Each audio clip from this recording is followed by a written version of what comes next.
Kalau saat ini kamu lagi ngalamin losing streak, atau mungkin akun kamu lagi minus beberapa persen, nah pembahasan kali ini mungkin banget bakal ngubah cara kamu ngelihat drawdown selamanya. Pertanyaan ini nih pasti muncul di kepala setiap trader. Banyak yang langsung panik, mikir kalau losing streak itu artinya strategi mereka udah rusak. Tapi coba tebak. Kenyataannya nggak gitu. Secara statistik, bahkan sistem yang punya win rate 60% sekalipun, itu punya kemungkinan yang gede banget buat ngalamin 5-8 kali kalah berturut-turut. Jadi, masalahnya seringkali bukan di kekalahannya. Masalah yang sebenarnya adalah gimana kamu merespon kekalahan itu. Oke, mari kita bedah bagian pertamanya. Kita bakal coba lihat masalah ini bukan sebagai kegagalan strategi, tapi murni sebagai sebuah keniscayaan matematika. Gini deh, bayangin aja kayak lagi lempar koin. Peluangnya kan 50-50. Tapi bisa banget kan kamu dapat sisi gambar 5 kali berturut-turut? Nah, hal yang sama persis kejadian di trading. Win rate kamu, katakanlah 55%, itu nggak menjamin hasilnya bakal selang-seling menang kalah. Kenapa? Karena distribusi hasil trading itu acak. Kekalahan itu bisa dan pasti akan muncul bergerombol. Dalam statistik, fenomena ini namanya variance. Dan ini normal banget dalam permainan probabilitas. Nah, yang paling menarik tuh, di sini kita bisa lihat cara para profesional berpikir. Institusi gede itu nggak pernah nebak-nebak. Mereka bikin peta probabilitas kayak gini. Coba deh, lihat baik-baik. Mereka dengan sengaja ngasih bobot total 40% buat berbagai skenario negatif. Resesi, krisis, bahkan depresi. Artinya apa? Artinya mereka secara matematis udah mengharapkan adanya periode susah dan udah punya rencana jauh-jauh hari sebelum itu terjadi. Jadi, poin paling pentingnya tuh di sini. Menerima kalau rentetan kerugian itu adalah bagian normal dari statistik kamu, itu adalah langkah pertama buat bisa berpikir dan bertahan kayak seorang profesional. Ini fakta statistik, bukan cerminan kemampuan trading kamu saat itu. Oke, kalau rentetan loss itu normal, kenapa kok rasanya sakit banget dan sering banget bikin akun hancur? Di bagian ini kita bakal geser fokusnya. Bukan lagi soal apa yang terjadi, yaitu varian statistik, tapi kenapa dampaknya bisa parah banget. Dan jawabannya ada di satu hal yang 100% ada di bawah kendali kamu. Ukuran posisi atau position sizing. Dan slide ini nunjukin poin tadi dengan jelas banget. Coba deh kita lihat. Ada 3 trader ngalamin losing streak yang sama persis. 5 kali kalah beruntun.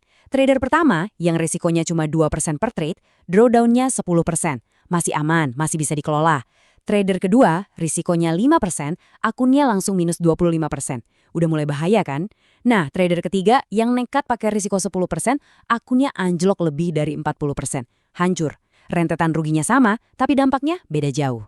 Jadi, ini dia inti masalahnya. Kamu nggak bisa ngontrol kapan rentetan rugi itu bakal datang. Itu acak. Tapi, kamu punya kontrol penuh atas seberapa dalam luka yang disebabkannya. Inilah garis pemisah yang paling jelas antara amatir yang hancur karena variance dan profesional yang bisa bertahan melewatinya. Manajemen risiko yang buruk itu nggak cuman bikin drawdown jadi dalam, tapi itu mengarah ke bahaya paling akhir dalam trading. Sebuah konsep matematis yang namanya risk of ruin atau risiko kehancuran. Gampangnya gini, risk of ruin itu adalah probabilitas matematis kalau kamu bakal bangkrut. Ini bukan cuma buat nakut-nakutin lo ya, tapi ini angka yang beneran bisa dihitung.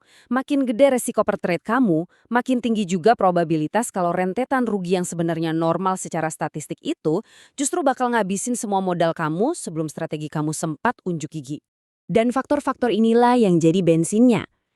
Leverage yang kegedean itu kayak nyiram bensin ke api. Modal yang terlalu tipis bikin kamu nggak punya ruang napas buat nahan gejolak. Emosi bikin kamu ngelanggar aturan resiko sendiri. Dan overtrading cuma memperbanyak kesempatan kamu kena rentetan rugi. Kombinasi dari semua ini adalah resep matematis buat bencana. Dan jangan anggap ini sepele. Peringatan ini datang langsung dari dokumen resminya JP Morgan loh, salah satu bank investasi terbesar di dunia. Mereka secara terang-terangan bilang kalau investor bisa kehilangan seluruh investasinya. Ini bukan taktik marketing buat nakut-nakutin, ini pengakuan dari level tertinggi kalau resiko kehancuran total itu nyata dan harus dikelola dengan serius. Oke, cukup bahas masalahnya, sekarang kita pindah ke solusinya. Gimana caranya para profesional di institusi raksasa menghadapi kenyataan statistik yang sama?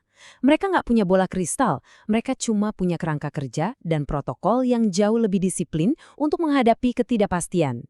Nah, disinilah letak perbedaan paling mendasar dalam cara berpikir. Waktu lagi drawdown, fokus trader retail biasanya gimana caranya cepat balik modal yang ujung-ujungnya jadi revenge trading. Sebaliknya, prioritas nomor satu bagi institusi adalah capital preservation, menjaga modal. Kenapa? Simple. Karena tanpa modal, kamu keluar dari permainan. Titik, habis perkara. Ini contoh keren dari kerangka kerja level pro. Institusi kayak Lighthouse Macro itu pakai yang namanya Dual Stop Framework. Jadi mereka punya dua pemicu buat keluar dari pasar. Pertama, stop thesis.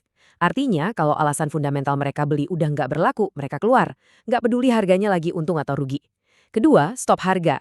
Kalau harga udah nembus benteng pertahanan teknikal terakhir, mereka juga keluar meskipun tesisnya secara teori masih oke. Ini cara sistematis buat membunuh ego dan harapan. Semua keputusan berdasarkan aturan, bukan perasaan. Nah, kamu bisa banget nerapin logika yang sama dalam skala yang lebih sederhana. Anggap aja ini protokol darurat kamu. Akun turun 10%, reaksinya bukan panik, tapi langsung turunkan ukuran posisi. Turun 15%, ambil jeda. Stop trading dulu beberapa hari, jernihkan pikiran. Kalau sampai drawdown nyentuh 20%, ini alarm merah. Waktunya evaluasi total sistem dan kerangka risiko kamu. Ini adalah respon yang terstruktur, bukan reaktif dan emosional. Pada akhirnya, semua itu balik lagi ke pola pikir. Supaya bisa trading jangka panjang, kamu harus pindah dari cara pandang yang reaktif dan emosional ke cara pandang yang strategis dan logis. Dan itu semua dimulai dengan mengajukan pertanyaan yang benar ke diri sendiri. Coba deh perhatikan bedanya. Jauh banget kan? Trader yang gagal akan bertanya, gimana caranya cepat balik modal? Pertanyaan ini didorong sama rasa sakit dan ego. Sebaliknya, trader profesional bertanya, gimana caranya gue bisa tetap hidup di pasar ini 5 tahun dari sekarang?